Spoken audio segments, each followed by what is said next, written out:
everyone, welcome to Summer Story Channel Purple Pebble. Today we are going to read Scuffy the Tugboat and His Adventures Down the River by Gertrude, Crampton, illustrated by Tibor Gregory. So let's read. Scuffy was sad. Scuffy was cross. Scuffy sniffed his blue smokestack. A toy store is no place for a red-painted tugboat, said Scuffy, and he sniffed his blue smokestack again. I was meant for bigger things. Perhaps you would not be cross if you went sailing, said the man with the polka-dot tie, who owned the shop. So one night he took Scuffy home to his little boy. He filled the bathtub with water. Sail, little tugboat, said the little boy. I won't sail in a bathtub, said Scuffy. A tub is no place for a red-painted tugboat. I was meant for bigger things. The next day the man with the polka-dot tie and his little boy carried Scuffy to a laughing brook that started high in the hills. Sail, little tugboat, said the man with the polka-dot tie. It was spring, and the brook was full to the brim with its water, and the water moved in a hurry, as all things move in a hurry when it is spring. Scuffy was in a hurry too. Come back, little tugboat, come back, cried the little boy as the hurrying, brimful brook carried Scuffy downstream. Not I, tooted Scuffy.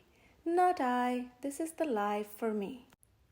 All that day Scuffy sailed along with the brook, past the meadows filled with cowslips, past the women washing clothes on the bank, past the little woods filled with violets. Cows came to the brook to drink. They stood in the cool water, and it was fun to sail around between their legs and bump softly into their noses. It was fun to see them drink. But when a white and brown cow almost drank Scuffy instead of the brook's cold water, Scuffy was frightened. That was not fun. Night came, and with it the moon. There was nothing to see but the quiet trees. Suddenly an owl called out, Hoot, hoot! Toot, toot! Cried the frightened tugboat, and he wished he could see the smiling face of the man with the polka-dot tie. When morning came, Scuffy was cross instead of frightened. I was meant for bigger things, but which way am I to go? He said. But there was only one way to go, and that was with the running water where the two brooks met to form a small river. And with the river sailed Scuffy, the red-painted tugboat. He was proud when he sailed past villages. People build villages at the edge of my river, said Scuffy, and he straightened his blue smokestack. Once Scuffy's river joined a small one jammed with logs. Here were men in heavy jackets and great boots, walking about on the floating logs, trying to pry them free. Toot, toot, let me through, demanded Scuffy. But the men paid no attention to him. They pushed the logs apart so they would drift with the river to the sawmill in the town. Scuffy bumped along with the jostling logs. Ouch! He cried as two logs bumped together. This is a fine river, said Scuffy, but it's very busy and very big for me. He was proud when he sailed under the bridges. My river is so wide and so deep that people must build bridges to cross it. The river moved through big towns now instead of villages, and the bridges over it were very wide, wide enough so that many cars and trucks and streetcars could cross all at once.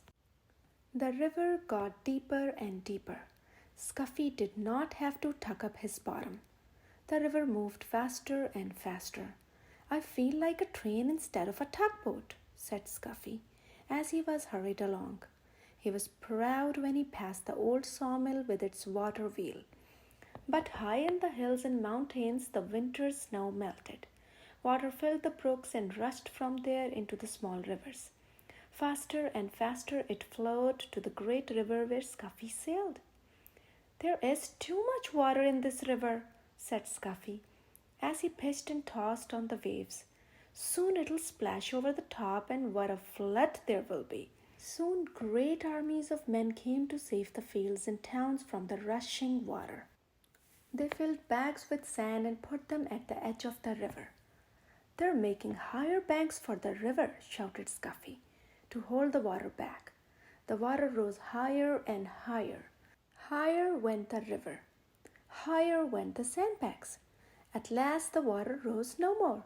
The flood water rushed onto the sea, and Scuffy raced along with the flood. The people and the fields and the towns were safe. On went the river to the sea. At last Scuffy sailed into a big city.